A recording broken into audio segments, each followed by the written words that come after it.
Anybody remember this color changing wedding dress?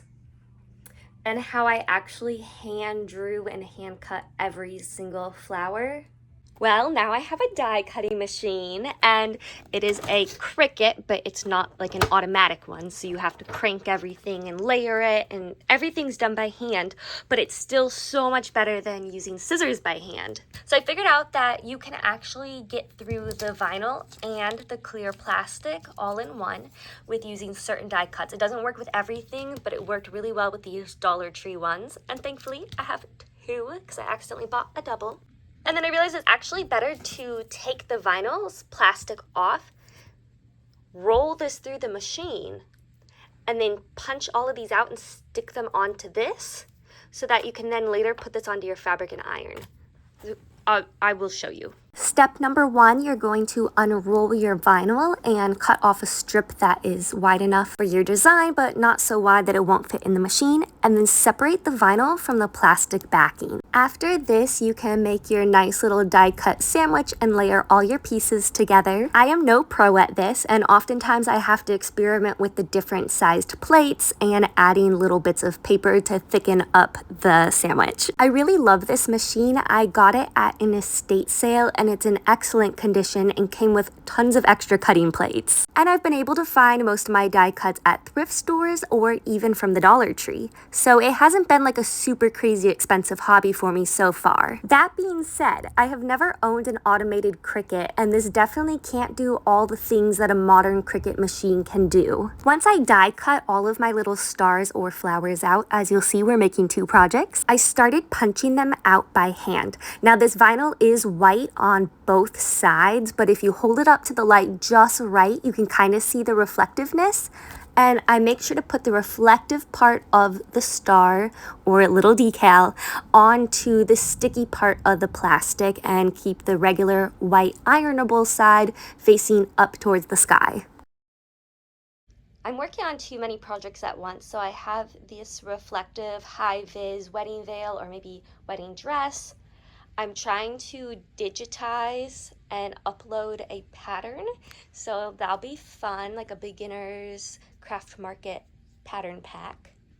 I'm working on the fiber optic skirt, but I keep starting and stopping because there's been problems.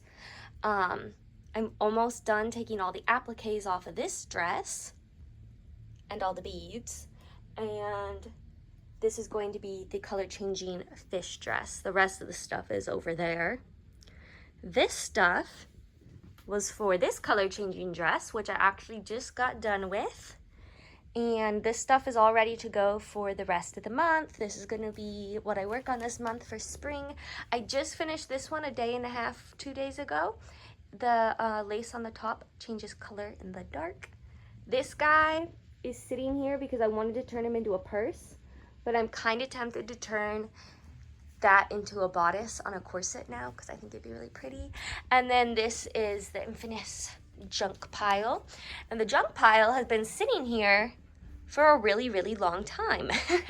So we have toilet paper rolls, tons of threads, medicine bottles, tissue boxes, cereal boxes, random bags, random paper, and supplies that I need for upcycling these, but I just haven't gotten to it yet. And all the wedding dresses are out, so that's a new fun change. So at this point I had already cut out a whole bunch of little stars for the wedding veil, but I did have to cut out more later because I severely underestimated how many I actually needed. But this current on-screen Anna was an ignorant bliss and started making little reflective flowers for the wedding bow. Unfortunately, I only had this one die cut with flowers, and it only makes 3 flowers at a time. So I solved this problem by running the die cut through the machine a bajillion times and replacing it on the vinyl every time I put it through. This was even more time consuming than punching out the little stars, but in the end it's still better than hand drawing and hand cutting a bazillion flowers. After that, I just punched out all the little flowers from the vinyl by hand, making sure to keep the reflective side down and the iron-on side up towards the sky. I could then add them onto the sticky backing later before ironing. For the bow, I just cut out these general bow shapes, and once I actually actually get around to digitizing those pattern pieces and turning them into a PDF, you will be able to take that and make your own bows with the beginner hair accessory pack. Or you could just take a screenshot of this YouTube video and kind of look at the pieces I cut out and figure it out. I had pretty good success with my iron. I just followed the manufacturer's instructions for ironing on the heat transfer vinyl, and I put it all over the bow pieces. I so badly underestimated how many flowers I needed. Even using the dots to help fill in space and like not waste as much, and leaving this part kind of open because that's where it's going to be smushed down anyway, used up every single flower. So I have to make a ton for the ties of the bow. Once I was done with that, I was able to move on to the sewing part. With my right sides together, I just sewed all around this square, leaving a small space to turn it inside out. I then used the same technique for the ribbon of the bow. For this next step, I found the center of the hair ribbon by folding the fabric in half, and once I had found that center point, I was able to accordion fold and put in some tack stitches. I also looped this thread around the center point a few times and then put in some more tack stitches before knotting, just to make sure everything was really secure, but that was probably overkill. After I was done tacking down the ribbon for the bow, I took the main body of the bow, folded it in half to find that center point. I was able to unfold the main body of the bow and accordion fold all the way up that hand ironed line. And just like with the ribbon part of the bow, I went ahead and I wrapped my string around it a few times, and I made sure to put a bunch of tack stitches in and just go way overboard to make sure that this didn't fall apart. And now we can actually get to the fun part of putting the bow together and seeing it in all of its glory. And I use the same process to connect these together. Now that the bow is finished, I can go ahead and add a hair attachment or barrette or clip or whatever you want to call this. I also chose to cut out a small piece of fabric and fold it over like bias tape and wrap that around the bow and sew it in place just to make everything look a little more finished and nice. And then I finished sewing down the barrette at some of its anchor points to make sure that the bow is nice and secure. The bow is finished, and now I get to cut out more stars for the wedding veil. This video is at 6x speed, so who even knows how many minutes it took me to take all of these off. Making a wedding veil is fairly simple, especially if you do it the way I did it, which may or may not be the correct way to make a wedding veil. I repurposed the tulle from this dress that I made a while ago, and I just scrunched it up and gathered it to make a veil shape. Before ironing all the stars on, I decided to iron out the tulle because it was quite wrinkly from being in storage. And this isn't like bridal quality tulle, if that's even a thing. This is just like that 40 yards of tulle you can get on Amazon. I think it used to be like 12 bucks, but it might be more closer to $18 now, which is still a heck of a deal, especially if you're not making anything couture. I shall spare you the rest of the ironing experience, and we will move on to the star placement. Originally, I had planned on just randomly evenly spreading the stars out along the veil, but then I realized I was going to have to cut way more if I went about it that way. So instead, I took clusters of 2 to 6 stars and randomly placed those around the veil, just using my eyes to get the placement correct. There was no fancy math involved or anything. Unfortunately, I could not find a bridal comb anywhere in my stash, so I ended up making a bow that I could attach the veil to and attach another barrette clip. You guys, they came out so good. Look at the glow on that. And then look at the glow on this.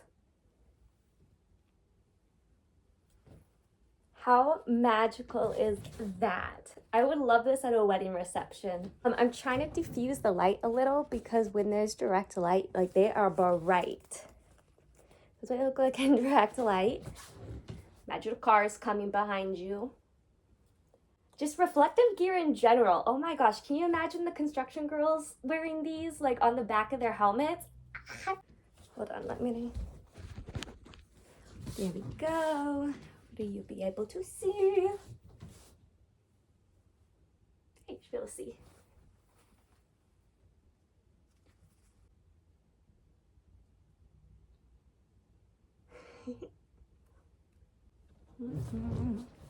Okay, and now I'm gonna put in the veil. I love how the veil turned out. Okay. I mean, originally I wanted to just do the comb instead of a bow, but like it worked out okay. This dress doesn't really look the best with a veil because, like, if I go like this, the puffs look kind of stupid. But if you just kind of keep the veil in between the puffs, like, it looks okay, right? I think it looks okay.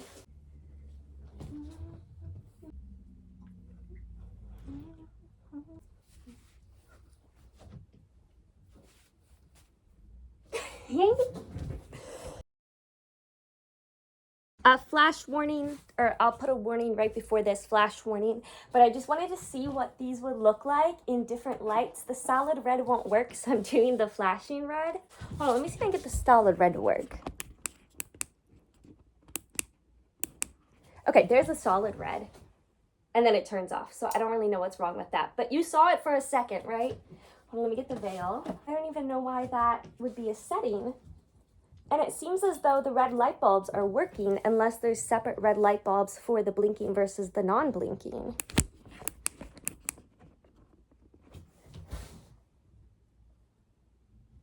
Just put it out into the blinking. Oop. It must be kind of like a glitch. I don't know. White lights are definitely better. I have also discovered today that white lights are better for fiber optics too, because after the third attempt, I have had to quit my fiber optic skirt again.